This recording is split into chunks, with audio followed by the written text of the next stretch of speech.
ঈমান ও নেক আমল না থাকার কারণে আমার মাওলা চিরতরে জাহান্নামে বানায়া ফেলাইছে। আবু জাহেল এত বড় জ্ঞানী, ঈমান ও নেক আমল না থাকার কারণে আমার মাওলা জাহান্নামে বানায়া দিছে। আবার বেলাল হাবশির মতো গোলাম, ঈমান ও নেক আমল থাকার কারণে আমার মাওলা জান্নাতের মেহমান বানায়া ফেলাইছে। ওসমান গনি মানে ধনী, এত টাকার মালিক হওয়া সত্ত্বেও আমার মাওলা জান্নাতের মেহমান বানায়া ফেলাইছে। সুলাইমান নবী আলাইহিস সালাতু ওয়াস সালাম ছিলেন সারের বাদশা, মাওলা তাকে জান্নাতের মেহমান বানায়া ফেলাইছে।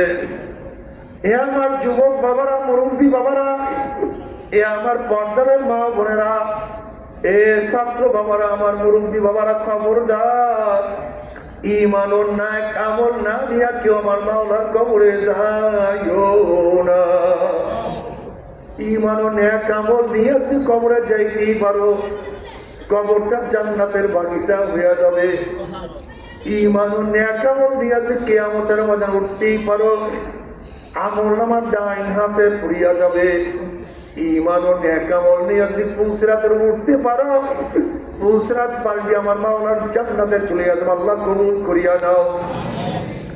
আর ঈমান ও নেক আমল না নিয়ে তুই কবরে যাও, ওই কবরটা হুফরাতুম মিন হুফরাইনার জাহান্নামের কুয়া হয়ে যাবে।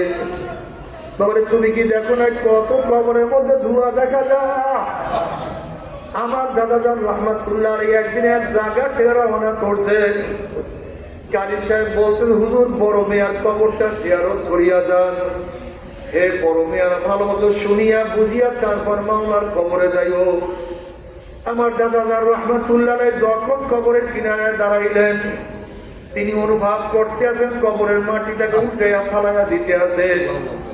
আমার দাদাজান মুরাকাবার হালাতে যখন কবরের দিকে তাকাইলেন, তখন তিনি দেখেন কবরের মধ্যে কোনো মানুষ নাই, কবরের মধ্যে শুয়ে রয়েছে। ওই শুয়ারের জিন্দারটা দিয়া নাবিসাল পর্যন্ত ঝুলাইয়া ফেলাইছে, হাত পা ভাঙ্গিয়া করতে তো পুড়িয়া ফেলাইছে। এই অবস্থা দেখে আমার দাদাজান চিল্লান দিয়া জঙ্গলের দৌড় মারলেন, বেহুশ হইয়া পড়িয়া গেছে, কাটায় সমস্ত শরীর রক্তাক্ত হয়ে গেছে। আল্লাহ আমাদের সবাইকে মাফ করিয়া দাও, আমাদের সবাইকে ক্ষমা করিয়া দাও।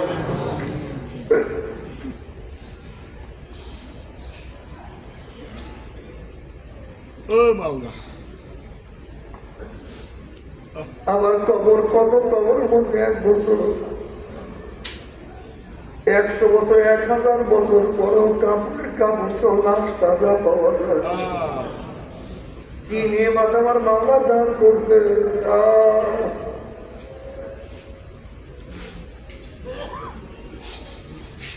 বাবারা,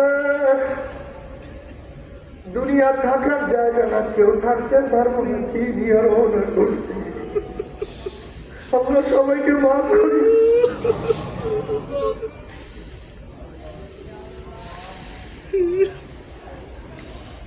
সবাইকে ক্ষমা করিয়া দেন।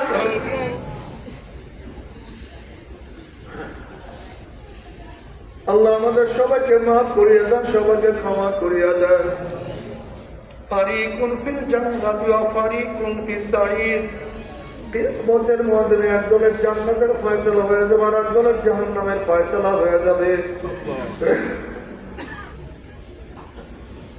জাহান্নামের ফয়সালা হওয়ার পরে ফেরেশতারা হাত পার মধ্যে শিকল লাগাইয়া টানতে টানতে জাহান্নামে নেওয়া শুরু করবে।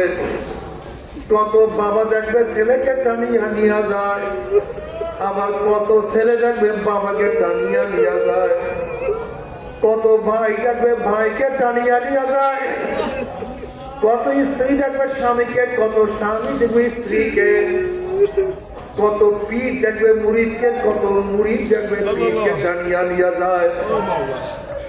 না পারবেন যাহা কিছু ধরবে সব ছুটিয়া যাবে, আটকাতে পারবে না।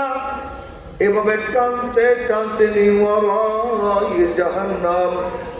আল্লাহ আমাদের সবাইকে মাফ করিয়া দাও, সবাইকে ক্ষমা করিয়া দাও। তবে মুমিন মুসলমান বলতে সবাই মনে চায় গুনাহ থেকে ফিরিয়া নেক আমল করিয়া মাওলার জান্নাতে সবাই যাইতে মনে চায়, গুনাহ নিয়া মাওলার জাহান্নামে কাউকে কিন্তু যাইতে মনে চায় না।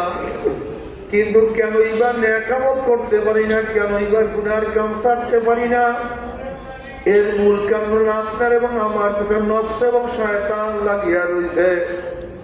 এই নফস এবং শয়তান থেকে ফেরার জন্য যে কোনো একজন হক্কানি আপনার ওলির হাতে হাত দিতে হবে রে বাবা। খবরদার, বর্তমান জমানায় পীর মুরিদের নামে ভেজাল, ব্যবসা, দলাদলি, হিংসা, হাসাদে পরিণত হয়ে গেছে।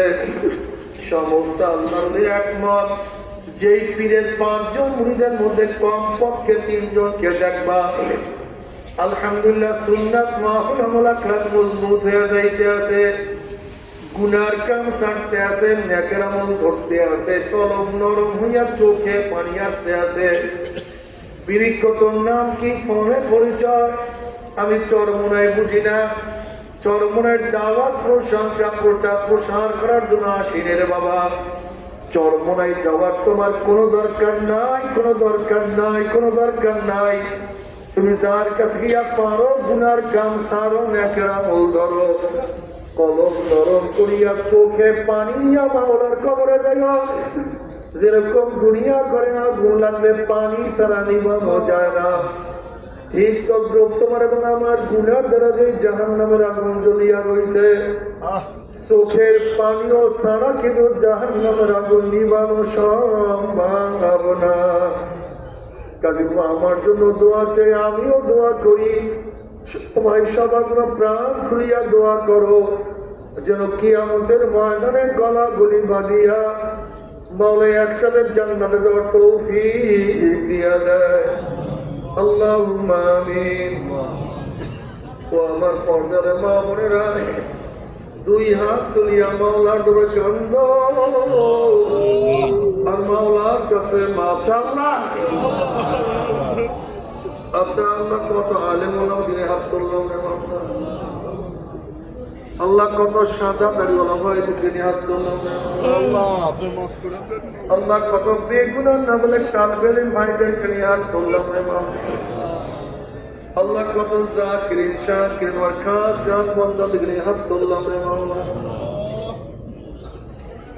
আল্লাহ আমি তো গুনাহগার, আমার দিকে না তাকাইয়া তোমার যে বান্দার হাত পছন্দ হয় তার উপরে আমাদের সবার গুনাহটা মাফ করে দাও।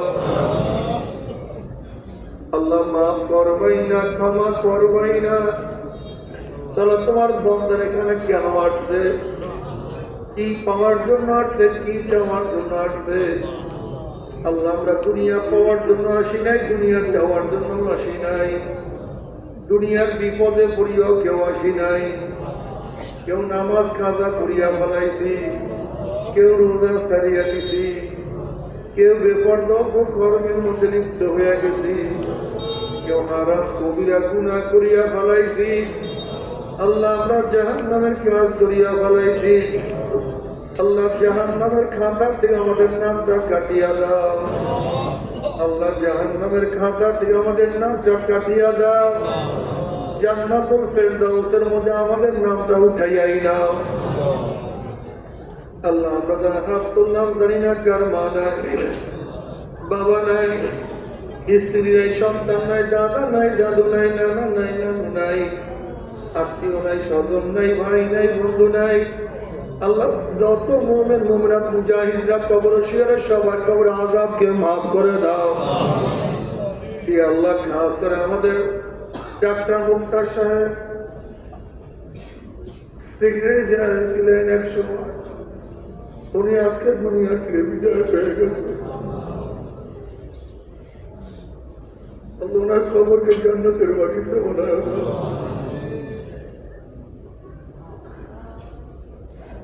আমাদের শায়েখ মুর্শিদের কবরকে জান্নাতের বাগিচা বানায় দাও। মা দাদা সহ তামাম দুনিয়ার মাশায়েখদের মাকামকে জান্নাত বুলন্দ করে দাও। আমাদের আল্লাহ তোমার খাস গোলাম বাঁচিয়ে কবুল করে নাও। রব্বানা হাব লানা মিন আজওয়াজিনা ওয়া যুররিয়্যাতিনা কুররাতা আইন ওয়াজআলনা লিল মুত্তাকিনা ইমামা। رب ارحمهما كما ربياني صغيرا وصلى الله تعالى على خير خلقه محمد وآله وأصحابه